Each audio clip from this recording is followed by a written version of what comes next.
Que se passe-t-il lorsque l'acceptation de l'individualité et le soin des relations nous amènent à redécouvrir notre but dans la vie, même pendant nos années dorées? Rejoignez-moi dans un voyage d'interconnexion inattendue et de croissance vibrante. Se remémorer mes années passées me fait souvent sourire, alors que des souvenirs vifs dansent dans mon esprit comme des feuilles d'automne emportées par une douce brise. L'autre jour, je suis assis dans mon confortable fauteuil, tenant une tasse de thé à la camomille bien chaude, lorsque Mabel est passée, avec cette étincelle familière dans les yeux. « Tu sais, Harold », s'exclama-t-elle en prenant une pause ludique, « nous n'avons pas toujours eu à être si sérieux. Que dirais-tu d'ajouter un peu plus de couleur dans nos vies, hein ?» Son enthousiasme m'a rappelé la deuxième leçon que j'ai retenue dans ce voyage sinueux, l'importance d'embrasser son individualité. Trop souvent, particulièrement en vieillissant, les attentes de la société peuvent nous transformer en ombre de nous-mêmes. Je crois qu'il est crucial de célébrer notre unicité et non de s'en éloigner. Quelle liberté j'ai ressentie en peignant avec des coups de pinceau audacieux dans le cours d'art que Mabel m'a inspiré à rejoindre. En admirant les coups de pinceau fantaisistes sur ma toile, j'ai trouvé du réconfort dans l'expression des petites particularités qui font de moi, moi. Mabel, avec ses cheveux roux flamboyants et ses vêtements excentriques, m'a appris à me réjouir de mon authenticité. Elle exprimait que le fait d'être véritablement fidèle à soi-même invite souvent à la joie et à la connexion avec les autres. Dans ces cours d'art remplis de rire et de créativité, j'ai été témoin de personnes, jeunes et âgées, qui brisaient le moule. Partager nos histoires déstigmatise non seulement nos imperfections, mais ouvre également des chemins qui peuvent inspirer d'autres à explorer leurs propres expressions. Oui, embrasser l'individualité peut sembler intimidant, mais la vulnérabilité qui en découle est là où réside la magie. Le monde devient un endroit plus lumineux lorsque nous permettons à nos vraies couleurs de briller. Geoff, mon bon voisin doté d'un pouce vert et d'un chapeau de soleil, parle souvent de l'importance de prendre soin, tant des plantes que de nous-mêmes. « Tu sais, Harold », murmure-t-il souvent en taillant ses roses bien-aimées, « tout comme un jardin, nous avons besoin de soins, d'attention et d'un bon environnement pour prospérer. » Cela me ramène à la troisième leçon que j'ai assimilée au fil des années, l'importance des relations nourrissantes. Entretenir un jardin est très semblable à entretenir des amitiés, les deux nécessitent du temps et de la dévotion. Dans mon affection pour une simple tasse de thé, je réalise que je dois cultiver mes connexions avec la même patience et le même dévouement que je donne à mes fleurs bien-aimées. Geoff me rappelle qu'il n'est jamais trop tard pour renforcer les liens par des rires, des histoires partagées et simplement être là les uns pour les autres. Les moments passés en compagnie d'esprits affins enrichissent nos vies de manière incommensurable. Même maintenant, me rassembler autour de la table à manger avec Mabel et Geoff pour un repas me remplit de gratitude. Ces liens sont devenus le terreau dans lequel je m'épanouis, me rappelant que le rire, le soutien et les conversations sincères sont la lumière du soleil dont nous avons besoin pour grandir. Avec un simple sourire ou une oreille attentive offerte à un ami, nous pouvons cultiver un jardin de soutien qui permet à chacun d'entre nous d'éclore. Comme Goff le dit souvent, les racines s'étendent profondément lorsque les amitiés sont encouragées, et aucune fleur ne s'épanouit sans quelqu'un pour l'apprécier. Cela en dit long sur la culture que nous devons semer au sein de nos cercles sociaux pour récolter les récompenses de la camaraderie et de l'amour. En réfléchissant à une autre leçon, je me rappelle de toutes les fois où j'ai laissé passer des opportunités. Inspiré par la sagesse de Geoff et le rire de Mabel, j'ai réalisé que prendre des risques peut mener à une croissance incroyable. La quatrième leçon qui résonne vraiment en moi est que sortir de sa zone de confort peut conduire à de délicieuses surprises. Après des années à être confortablement retraité en tant qu'enseignant, l'appréhension a souvent atténué mon désir de nouvelles expériences. J'ai rassemblé le courage de faire du bénévolat à la bibliothèque locale. Dans nos conversations autour d'un thé, Mabel ne manque jamais de nous rappeler que maintenir notre santé est un parcours en constante évolution. À travers son art vibrant, elle me rappelle d'embrasser l'énergie brute de la vie tout en restant conscient de mon propre bien-être. Un après-midi mémorable, alors que nous étions assises à sa table de cuisine, Mabel a peint un portrait vibrant, coloré de éclats lumineux de jaune et de bleu, une métaphore de la vitalité que nous devrions rechercher même dans nos années plus avancées. « Chérie, rester actif est aussi essentiel que la peinture sur ma toile. Combien de fois penses-tu que nous avons laissé nos habitudes physiques dériver ?» hâtée, elle demandait en remuant son thé. J'ai hoché la tête, réfléchissant à combien il est facile de succomber au confort de nos fauteuils et d'oublier de bouger. C'est l'appel à l'action de Mabel qui m'a poussé à adopter un mode de vie plus actif, réalisant que l'exercice régulier n'a pas besoin d'être intimidant. Cela peut être aussi simple que de s'occuper du jardin de Geoff ou de participer à un cours de yoga doux au centre communautaire. Au fil des semaines, je me suis senti revigoré, non seulement par le mouvement mais par la connexion à mon corps, un cadeau qui mérite soin et attention. L'encouragement de Mabel et de mes autres amis m'a rappelé la relation délicate entre la santé physique et la clarté mentale. À chaque promenade dans le quartier ou étirement doux en yoga, j'avais l'impression de prendre soin de moi, tout comme on s'occupe d'un jardin. Les statistiques sur le vieillissement et la santé se concentraient souvent sur le déclin. Pourtant ici, dans notre coin cosy du monde, nous choisissons de tailler de la joie à travers l'activité. Un sentiment palpable d'autonomisation m'a envahi en apprenant que ces efforts apparemment petits construisent collectivement une fondation de résilience dans nos années plus avancées. L'impact était indéniable. Je me sentais plus vivante et engagée que jamais. N'est-ce pas là l'essentiel, que nous pouvons choisir la vitalité à chaque âge ? Au milieu de ces réflexions, j'ai été ramené à l'importance du but, une leçon profondément liée à la santé et au bonheur. Un soir, tout en sirotant notre thé, Geoff s'est exprimé, ses yeux pétillants alors qu'il racontait sa récente expérience de bénévolat dans une association locale, passant du temps avec des enfants qui n'avaient pas accès à la nature. « Tu aurais dû voir leur visage s'illuminer », s'est-il exclamé, joignant ses mains, de la terre encore sous les ongles. « Cela m'a donné un sens de but renouvelé. Prendre soin de ces petits a apporté de la joie à mon cœur que je ne savais pas que j'avais. » En entendant ces mots, quelque chose en moi a changé. J'ai réalisé à quel point notre sens du sens est profondément lié à notre bien-être. Cela m'a inspiré à rechercher mon propre but en dehors de l'enseignement, cherchant des moyens de contribuer mon savoir et ma passion pour les arts aux générations plus jeunes. Après réflexion, j'ai décidé de m'associer à Geoff et Mabel pour organiser un camp d'art et de nature pour les enfants. Un rassemblement où la créativité et la nature se rencontrent.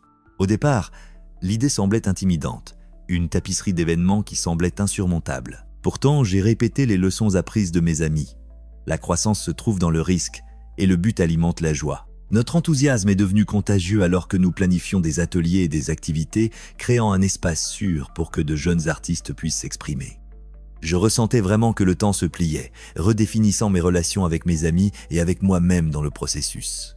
Alors que nous rassemblions des fournitures, peignions des panneaux et transformions le parc local, j'ai réalisé que le but ne consiste pas uniquement en un accomplissement personnel. Il nous relie et enrichit nos communautés de manière que nous oublions souvent. Le jour du camp arrivé, des flots d'énergie remplissaient l'air. Le rire circulait comme un doux parfum m'attirant. En regardant les enfants se plonger dans leurs projets créatifs, je ressentais une profonde connexion au cycle de l'enseignement et de l'apprentissage, rappelant ma carrière précédente. Chaque petit rire ou cri faisait surgir des vagues. Alors que les journées estivales se transformaient en une chaleur réconfortante, je me suis retrouvé à réfléchir aux valeurs qui m'avaient été inculquées à travers à la fois ma carrière et mes amitiés avec Geoff et Mabel. Parmi les nombreuses leçons partagées lors de nos thés de l'après-midi, une vérité fondamentale résonnait, l'importance de laisser aller. C'est au cours d'un après-midi particulièrement paresseux, alors que nous étions assis au soleil dans le jardin, que Geoff a abordé ce sujet délicat. Ses mains tenaient une tasse de thé, les gouttes restantes de thé à la camomille tourbillonnant comme des souvenirs évanescents. « Tu sais, a-t-il commencé, porter de vieilles rancunes, c'est comme traîner un sac de pierre. Cela te pèse. Lâcher prise allège ton esprit et clarifie ton chemin. » En entendant cela, j'ai réalisé que le bien-être émotionnel était tout aussi vital que notre santé physique. Une urgence que je ne pouvais plus ignorer. Mabel, toujours pleine d'énergie, entra dans la conversation, son sourire radieux aussi éclatant que sa tenue dépareillée. « As-tu essayé de pardonner quelqu'un récemment, Harold ? Cela peut être vraiment libérant. Tu pourrais découvrir que le poids que tu portes n'est lourd que si tu le permets. » Son rire dansa dans l'air, et je riais avec elle, mais ses mots s'ancrèrent profondément en moi. Les bagages émotionnels que j'avais accumulés au fil des ans me paraissaient lourds, comme un manteau d'hiver que je refusais de quitter. Les pensées des malentendus et des désaccords passés refaisaient surface, provoquant un resserrement dans ma poitrine alors que je me rappelais de moins en moins de moments de joie assombris par des vestiges de regret. Cela a suscité un besoin d'introspection. Combien de joie avais-je sacrifié au nom de rancunes qui ne m'étaient plus utiles ? Combien d'éclats de connexion et de rires vibrants avais-je éteints ? Alors que les jours se transformaient et étaient en semaines, j'ai été témoin de l'impact de la pratique active du pardon. Ça devenait un rituel quotidien. Je m'asseyais en silence avec mes pensées chaque matin, réfléchissant à toute colère ou resentement que je gardais encore en moi. Ce faisant, j'avais l'impression de me débarrasser du poids de ces pierres, une à une. J'écrivais des lettres, pas toujours pour être envoyées, mais simplement pour exprimer les sentiments qui étaient enfermés en moi depuis trop longtemps. Parfois, j'imaginais des conversations avec ceux que je devais pardonner. Je réalisais que le pardon n'était pas un cadeau uniquement pour eux, mais pour ma propre libération. Chaque jour passant, je me sentais plus léger et plus capable d'embrasser le moment présent, quelque chose que je n'avais pas pleinement apprécié auparavant. Que disait-on déjà ? Un état d'esprit positif est directement corrélé à la longévité, et une brillante étincelle d'illumination a fleuri en moi, dévoilant une vue plus claire de la route à venir. Notre camp artistique était un succès délicieux, une expérience qui soulignait encore le pouvoir de laisser aller et d'embrasser la joie. Alors que je me tenais parmi les enfants, une réalisation s'est solidifiée. La joie prospère en l'absence de bagages. Chaque peinture remplie de couleurs vives, de rires et de joie innocente validait mon cheminement vers le pardon. Au fond de moi, je reconnaissais que c'était un reflet non seulement de la création collective d'art, mais de notre propre liberté. Une toile où les passés émotionnels s'effaçaient en arrière-plan tandis que de nouveaux commencements jaillissaient en éclats de couleurs sur chaque toile. Les conversations avec Geoff et Mabel m'avaient en effet préparé à cette expérience, éclairant des ombres anciennes que j'avais chéries trop longtemps. Pourtant, au milieu de cette légèreté, j'ai découvert une connexion plus profonde avec ceux qui m'entouraient, une compréhension que laisser aller n'était pas simplement un effort individuel.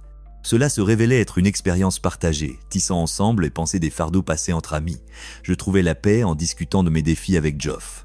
Il parlait de son propre parcours pour laisser aller, des relations qu'il avait besoin de réparer, des peines de cœur libérées une fois qu'il avait reconnu que s'y accrocher ne faisait que nuire. Alors que le soleil projetait ses rayons dorés sur notre communauté, je me retrouvais enveloppé dans l'étreinte réconfortante de récits partagés et de nouvelles aspirations. Mabel, animée de son énergie vibrante, s'affairait autour des enfants, les encourageant à laisser leurs imaginations s'envoler. « Imaginez votre art comme une fenêtre sur votre âme », s'exclama-t-elle, ses cheveux roux flamboyants ondulant au rythme de ses mouvements. Je l'observais, son enthousiasme allumant une étincelle chez les enfants qui trempaient avec avidité leurs pinceaux dans des pots de couleurs. Cette aventure servait de rappel profond sur la manière dont la poursuite passionnée d'intérêts personnels transforme des vies. La croyance inébranlable de Mabel dans l'expression artistique me révéla que suivre sa passion nourrit la joie, non seulement pour nous-mêmes, mais aussi pour ceux qui nous entourent. C'était exactement ce dont j'avais besoin d'assister. La créativité dans ces visages innocents était à la fois contagieuse et inspirante. Dans des moments de calme, je me perdais souvent dans mes propres passions. J'avais passé de nombreuses années dans la structure rigide des salles de classe, déversant des connaissances dans l'esprit de jeunes élèves. Pourtant, j'avais négligé mes propres désirs imaginatifs. C'était mon moment, un réveil à ce qui me plaisait autrefois, lire, écrire de la poésie et même m'essayer à l'artisanat. L'exposition d'art se transforma en un miroir à double sens, reflétant non seulement l'éclat de la jeunesse mais aussi mes rêves longtemps endormis. Je décidai alors qu'il était temps de revitaliser mes propres intérêts, durement éprouvés par le temps et les responsabilités. Briser le cycle du désengagement demandait du courage, mais avec Mabel et les enfants me rappelant que la créativité ne connaît pas de limite d'âge, je réalisais que la qualité de vie est considérablement améliorée en nourrissant nos passions inhérentes, quelles qu'elles soient. À mesure que le projet artistique se déployait, nous commencions à conceptualiser les histoires derrière les œuvres. Chaque toile se transformait en une tapisserie mettant en lumière des récits d'espoir, de transformation et de résilience. Dans ces discussions, ma leçon préférée se cristallisait, l'essence de l'apprentissage tout au long de la vie. Geoff, assis au bord de son jardin, me rappelait souvent que la sagesse déborde dans tous les aspects de la vie si l'on garde l'esprit engagé. Il y avait un après-midi en particulier où Geoff apporta une pile de livres de jardinage à partager avec nous. « Vous voyez, dit-il, chaque plante raconte une histoire, comment elle a grandi, ce qu'elle recherche. » Ses yeux brillaient d'excitation à l'idée de partager sa connaissance, et alors qu'il expliquait les subtilités de la culture des roses, je fus pris au dépourvu par une vague d'enthousiasme. Jardinier ou non, l'enthousiasme de Geoff pour l'apprentissage tout au long de la vie montra combien la recherche continue de la connaissance enrichit même les joies les plus simples de la vie. Ce sentiment d'émerveillement attisait ma curiosité, éveillant un désir longtemps enfoui d'explorer au-delà de ma zone de confort. Je commençais à plonger dans des territoires inconnus. Écrire une collection de poèmes inspirés par le rythme de la nature, rejoindre des clubs de lecture communautaire, et tendre la main pour entendre des récits personnels d'autres personnes ayant traversé les hauts et les bas de la vie. Chaque interaction était une leçon en soi. Chaque récit partageait une fleur épanouie dans le jardin de la connaissance et de l'expérience. Harold savait que l'apprentissage n'était pas confiné au cadre traditionnel. Chaque jour apportait une opportunité de renforcer des liens à travers ces échanges laborieux mais gratifiants. Cela illuminait une vérité plus large.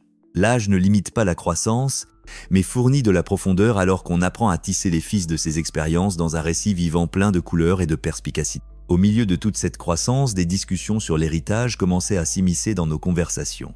Que laisserions-nous derrière nous ? Alors que nous étions assis sous le doux éclat de l'après-midi d'été, sirotant une tisane glacée, je ressentis une